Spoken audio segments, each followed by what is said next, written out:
이것 자체가 하나님에 있어서는 큰 비밀이라는 거예요. 큰 비밀이었기 때문에 다니엘에게만 알려주고 이 글을 봉함하라는 거예요. 봉함하라 했는데 너무 감사하게도 그 봉함했던 글을 저 여러분들이 지금 읽고 있어요, 안 읽고 있어요? 읽고 있다라는 거예요. 얼마나 감사합니까? 하나님께서 다니엘에게 봉함하라 했던 그 글을 저 여러분들이 지금 마음만 먹으면 펴서 읽을 수가 있다라는 거예요. 왜? 끝에 계시록 오늘 본문 말씀에도 보면 그 봉함한 그 글을 떼시는 분이 바로 예수 그리스도이시기 때문에, 예수 그리스도가 이 땅에 이 십자가 사건으로 안 오셨으면 이 봉함했던 글을 저 여러분들은 읽을 수가 없다라는 거예요. 읽어도 계시록과 다니엘이 양쪽이 서로 열리지 않으면 절대로 우리는 해석을 할 수가 없다라는 거예요. 그렇기 때문에 여러분들이 다니엘서를 정말 또 계시록과 같이 서로 연관지어서 완전히 숙달하시기를 축복합니다. 그렇게 마지막 한 일회가 결국은 계시록으로 도망갔는데, 계시록을 보면은 1장에서 3장까지는 결국은 교회장이에요. 교회 이야기입니다. 한마디로 말하면 이방인에 관한 이야기지. 이방인에. 저 여러분들이 지금 다니고 있는 이런 교회장이 계시록 1장에서 3장이라는 거예요. 그러면 예수님께서 사도 요한을 통해 교회들에게, 7 교회들에게 책망과 또 칭찬의 말씀을 막 하시죠. 1장에서 3장부터 막 하시는데, 저 여러분들 또한 이 7 교회에 누구 하나 안 걸려 있는 사람이 없을 겁니다. 영적으로 봤을 때 우리 또한 다 7 교회가 받는 그 책망 중에 하나로 들어갈 수밖에 없을 텐데, 우리는 나중에 새 예루살렘 그리스도 앞에, 하나님 앞에 섰을 때에 책망받지 않고 칭찬만 듣는 저 여러분들 모두가 되시기를 축복합니다. 이렇게 계시록의 1장에 3장은 교회장으로 이방인에 관한 얘기인데, 드디어 이제 4장이죠. 오늘 본문 말씀 4장에서 보면 이리로 올라오라, 이리로 올라오라 라고 하는 말씀으로 시작하여 결국은 계시록의 핵심인 7년 대환란에 관한 얘기가 요한계시록 4장부터 나온다라는 거예요. 4장부터 7년 대환란이 나오기 시작하는데, 7년 대환란, 목사님도 말씀하셨죠. 정말 그려놓으면은 진짜 어렵지 않은데, 이것을 저도 아직 계시록에 관한 신학 수업은 들은 적 없습니다. 앞으로 들을 것 같은데, 제가 솔직히 말씀드리자면 듣나 마나 이렇게는 설교 안 하시, 이렇게는 안 가르치실 것 같아요. 그렇기 때문에 저 또한 이것을 알고 가는 것이 너무 중요하고, 여러분들 또한 마찬가지로 이것을 아냐 모르냐가 여러분들의 신앙에 있어서 큰 차이를 나타낼 수 있기 때문에, 여러분들이 반드시, 정만 목사님 특징이 그림 설교잖아요. 설교하시는 거 보면 그림들이 많으세요. 그와 같이 여러분들이 정말 도표를, 또 다니엘서 이 도표 받으신 것처럼 이게 그림화하여서 머릿속에 다 집어 넣으시길 축복합니다. 7년 대환란이 2개로 나뉘어져 있다고 했어요. 그죠? 전 3년 반이랑 후 3년 반으로 나눠져 있다고 그랬어요. 전 3년 반. 이게 숫자로 말하면 42개월씩, 그죠? 또 1260일씩 이렇게 반으로 나눠져 있다고 합니다. 전 3년 반 때는 사실상 이거는 큰 환란이나 이런 게 없고, 모두가 그냥 다 하나 되고 다 평화 누가 외치는 것 같이 평화 모두가 하나 되고 다 좋은 시절 3년 반 거치다가 후 3년 반 딱 됐을 때, 이때 비로소 적그리스도가 나타나서 이제 비로소 7년 대환란이 시작된다라는 거예요. 말이 7년 대환란이지 사실상 이 환란은 후 3년 반에 온다라는 것입니다.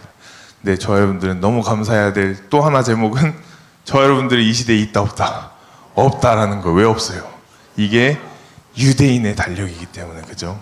이 시간 또한 하나님께서 유대인을 위해 만들어 놓은 마지막 한 일의 시간이기 때문에, 저 여러분들은 4장 1위로 올라오라. 이방인들은 이날 다 이전에 휴거하는 줄로 믿습니다. 예수님께서 여러분들 가족분들, 친척분들, 부모님들 다 믿는 사람들은 지금 하늘나라에 올라갔겠지만, 이때 다시 우리가 만나볼 수 있다라는 거예요. 휴거할 때. 그래서 예수님의 재림은 공중재림으로 한 번 하시고 또 그 다음이 지상재림, 이렇게 총 2번의 재림을 하신다라는 거예요. 그래서 우리가 불려 올라갈 때, 공중으로 불려 올라갈 때 우리가 휴거를 한다라는 것입니다.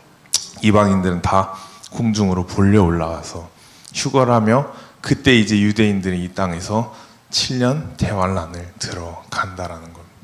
근데 이방인이라고 다 불려 올라가는 것이 아니고 이방인들 중에서도 아까 로마서 말씀과 같이 이방인의 충만한 숫자, 그 숫자 안에 들어와 있는 이방인들만 휴거를 받는다라는 거예요.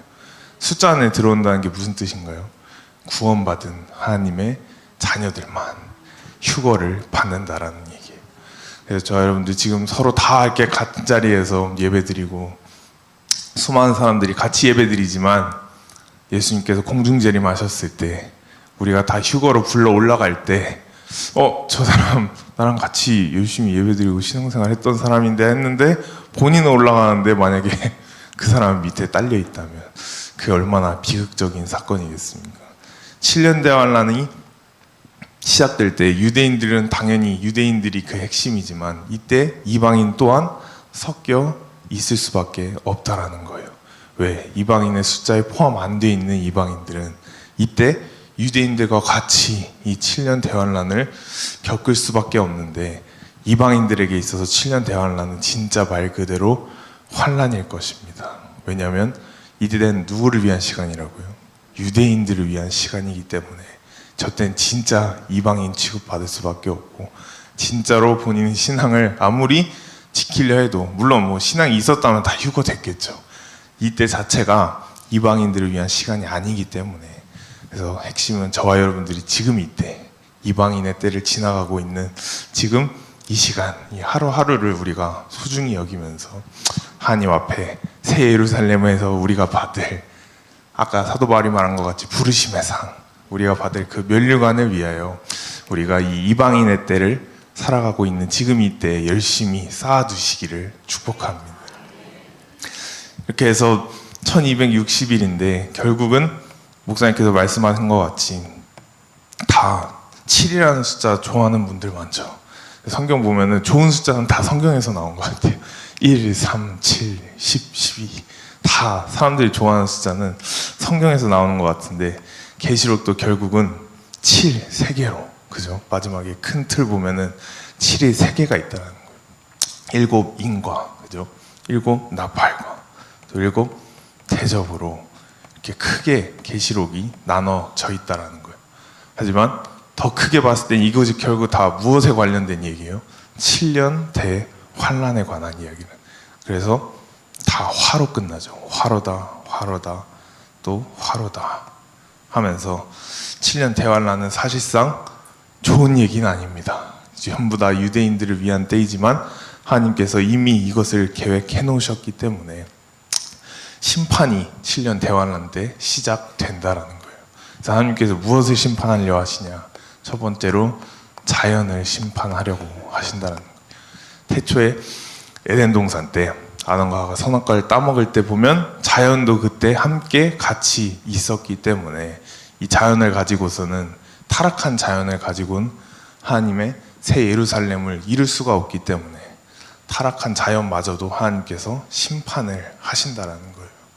그래서 요즘에 지금 난리 났죠. 한국도 홍수에다가 비 엄청 내리고. 근데 제가 느끼는 걸 좀 여러분도 다 느끼셨겠지만 더 빨리 오는 것 같아요. 점점 장마든 뭐 홍수가 일어나는 것도 시간이 점점 더 빨라지는 것 같고, 원래는 한 7월 말 막 한 8월쯤은 갔어야 제 기억에는 막 이런 일들이 벌어졌는데 지금 막 한 달 앞당기지고 나중에 이러다가 계절 간에 구분이 없을 정도로 되지 않을까 좀 염려스럽기는 합니다. 그와 같이 자연, 하나님께서 자연을 통하여 인류를 심판하신다라는 거예요. 그래서 자연을 심판하시고 그 다음이 저 여러분들 우리 인간을 심판하신다는 거예요. 근데 심판도 두 가지로 나뉘죠. 두 가지로. 믿는 사람의 심판과 믿지 않는 사람의 심판으로 나뉘기 때문에 저 여러분들은 다 믿는 사람, 우리 휴거를 받기를 축복합니다. 전부 다 휴거 받으셔야 돼요. 그래서 두 번째 인간을 심판하시고 마지막엔 적 그리스도를 예수 그리스도께서 직접 심판하신다라는 거예요. 여기 7장처럼 다니엘서 7장에 나온 것처럼 적 그리스도를 이때는 다 말씀으로 하시겠지만 적 그리스도만큼은 예수님께서 본인이 직접 심판을 하신다라는 것입니다. 이 세 가지를 심판을 하신다는 건데 이 세 가지를 또 어떤 뭘로 심판을 하냐, 이것 또한 저번에 말씀드린 것 같이 전쟁으로 자연을 심판을 하신다는 거예요. 당연히 가능하죠. 전쟁이 일어나면 쑥대밭이 돼버립니다. 주변에 아무것도 남지 않아요. 저 또한 저희 군대에서 훈련할 때 보면은 목사님과 같이 포병이었는데 한번 포를 팡 쏘고 나면은 저기 산에다가 쏩니다. 네, 당연히 민간인 살고 있지 않는 훈련장이 있는 산에다가 쏘는데 팡 쏘고 나면은 저희가 맞은 거를 확인해야 되니까 위에서 딱 관측하는 애가 보여주는데 처음에 보면 저희가 쏘는 산이 정해져 있어요. 근데 주변 산들은 다 푸르고 다 생기가 넘치고 초록색인데 저희가 쏘는 산만 흙바닥이에요. 네, 그냥 새카맣습니다. 그와 같이 연습하는데도 훈련하는데도 그 정도인데 실제 전쟁이 일어나면 모든 자연들은 다 없어져 버린다는 거예요. 그래서 전쟁, 우리 인류가 살아있는 한 아무리 사람이 뭐 선하고 착하다고 해도 하나님께서 다니엘서 이미 말씀하셔서 전쟁이 황폐하려니와 우리 인간이 사는 세상은 전쟁이 끊일 수가 없다라는 거예요.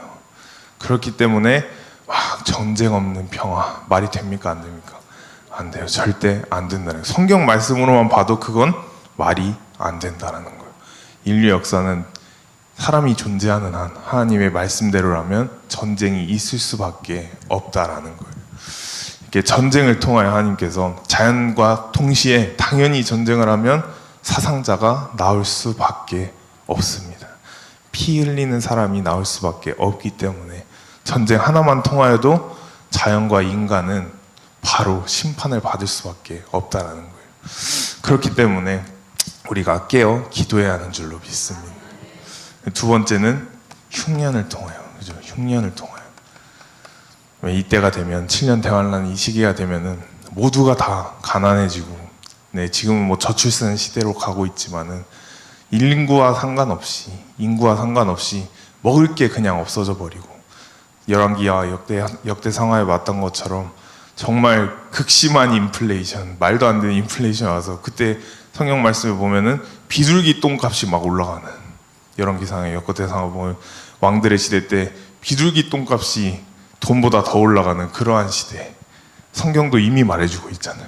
흉년이 온다라는 거예요. 그렇기 때문에 이 시대가 되면은 정말 그냥 사는 거, 하루하루 사는 것 자체가 너무 힘들지 않을까 생각이 됩니다.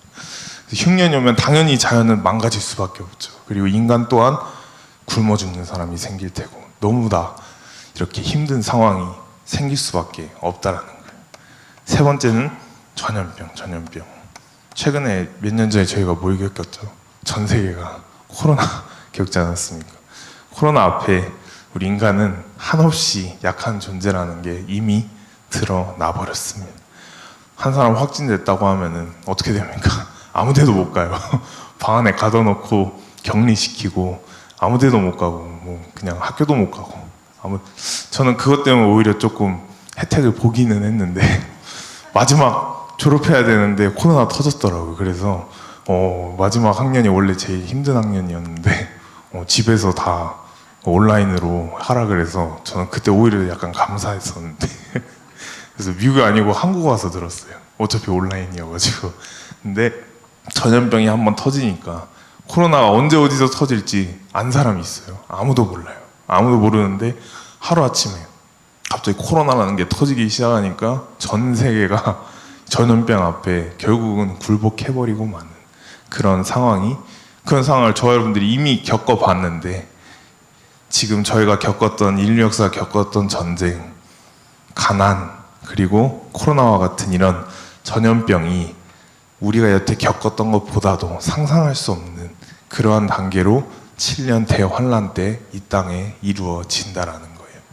이것이 요한계시록에 나오는 그 네 가지의 말들로 통하여, 네 가지의 말들로 통하여 이 심판이 이루어진다라는 거예요. 마지막이 적그리스도. 결국은 적그리스도를 하나님께서 이때는 어쩔 수 없이 쓰셔서 이 세 가지를, 적그리스도는 포함 아니지만 자연과 인간을 적그리스도를 통하여도 심판을 하신다는 겁니다. 그래서 계시록을 보면은 여러분들 알아야 할 것은, 일단 먼저 4장에 사도 요한이 올라가니까 말들이 나타나고, 그리고 24장로와 네 생물들이 보이는데 하늘에서 먼저 움직임이 있었다라는 거예요. 하늘에서 영계에서 먼저 움직임이 있고, 인을 떼시고 말들을 하나하나씩 불러오니까 이 땅에 이러한 재앙과 이러한 심판이 임했다라는 것입니다. 그래서 물론 우린 이방인이기 때문에 다행히 이런 심판의 대상이, 이런 재앙의 대상이 아니지만, 하늘의 움직임이 있어야만 이 땅에서도 움직임이 있다라는 이 사실을 저 여러분들이 반드시 깨닫기를 축복합니다. 이 땅에서 여러분들이 살아가면서 힘듦과 어려움에 부딪혔을 때 주변 사람들에게 막 도움을 요청하기보다는 어디로? 하늘을 움직이시면, 하늘의 영계를 움직인다면 이 땅에 있는 환경 또한 움직이는 줄로 믿습니다. 그래서 주변에 막 조언 구하러 다니시고 막 이러지 마시고 다니엘과 같이 기도의 자리를 사수하신다면 여러분들이 하늘의 영계를 움직일 줄로 믿습니다.